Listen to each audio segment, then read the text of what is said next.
Hey, how y'all doing? Welcome back to my channel. I've had it requested to demonstrate how I create clearance in the ricoso area of my blade, since I don't have a mill to mill relieve the liners to create that clearance. First off, this is not a tutorial saying this is how you should do this. This is just me demonstrating how I do this. Since I don't have a mill to mill relieve my liners. At this point, I do have the action set up, so it is really close to where it needs to be. After I grind in the blade bevels, then I will dial in the action a little bit more if I deem it necessary. I do want to say it is vitally important that the blade and the back spring is the exact same thickness. Now, of course, if you're using washers, then that don't pertain to this, and there's a possibility you don't need to worry about creating clearance. I don't use washers, so I can't speak to that, but keep that in mind. How I get my blade and back spring to be the same thickness is I have a mirror braid surface grinder, and I put the blade and back spring on my surface grinder just like that. That way, whenever it's getting surface ground, it is going to be the exact same thickness all the way up, and I don't have to worry about something going awry if it's end to end. It might do just fine end to end. I'm not saying that isn't a good way to do it. Again, this is just showing how I go about doing it. I surface grind it together because it needs to be the exact same thickness. Any pocket knife, aside from washers, of course, that is important. Now, next, I'm going to grind in my swedges. A lot of guys like grinding their swedges in after their bevels are ground, and that's fine. This is just my preference to do it first. So when we meet over at the grinder, that's just a heads up that you will see the swedges ground in. And I am not going to necessarily talk while I'm demonstrating what I'm doing. I'm just going to do my best to set the camera up to where you can just see how I'm going about doing it. Because for me trying to explain it, that'd be a little difficult. So this is just, you have to look to see what I'm doing and how I'm going about doing it. But anyways, I will see you at the grinder. We're over here at my grinder. I have my swedges ground in, and I have scribed my bevel center lines in already. Because after I do this process, the blade will not sit flat on my flat surface anymore. So it's important that I have my bevel center lines ground in. And that's part of the reasons why I go ahead and grind in my swedges. Of course, you can scribe them in as well. And just to give you a look, I don't have any, I just do this all by eye and feel. I don't have any guidelines scribed or anything like that. So, anyways, here we go.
have this side roughed in, if I can get it to where you can see it.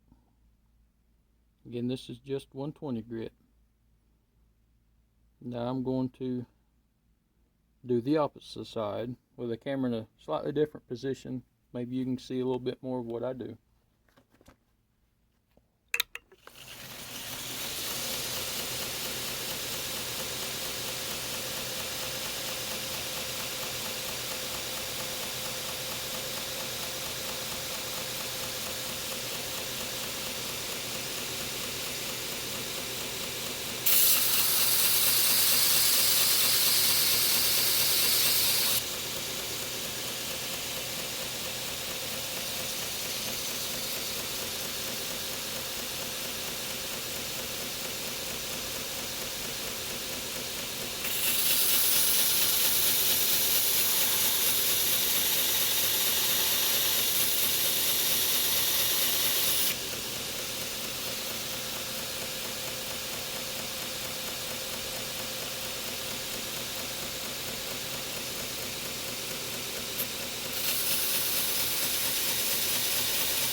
Okay, I went ahead and assembled the knife. That way we can actually see what the results we got.